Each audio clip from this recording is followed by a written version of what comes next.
Media, electronic মিডিয়ার নেতৃবৃন্দ, সবাইকে জাতীয় নাগরিক পার্টির পক্ষ থেকে বিপ্লবী সালাম ও শুভেচ্ছা।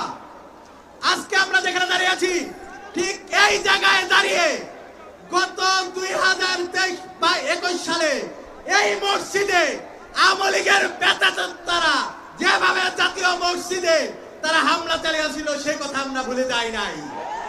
আমরা সেই কথা বলতে চাই না। ঠিক এই জায়গায় দাঁড়িয়ে বিভিন্ন বয়ান তৈরি করে সারা বাংলাদেশে তারা গুম খুনের যে বয়ান সৃষ্টি করেছিল, সেই কথা আমরা ভুলে যাই নাই।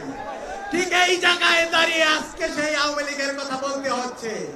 এইখানে জুলাই যোদ্ধারা, জুলাই শহীদরা একজনও বেঁচে থাকতে বাংলাদেশের মাটিতে আওয়ামী লীগ আর ফিরে আসার রাস্তা পাবে না ইনশাআল্লাহ।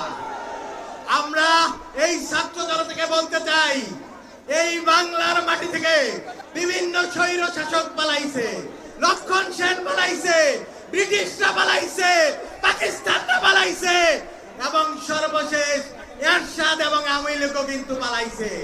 যারা পালাইছে তারা কিন্তু আর ফিরে আসে না।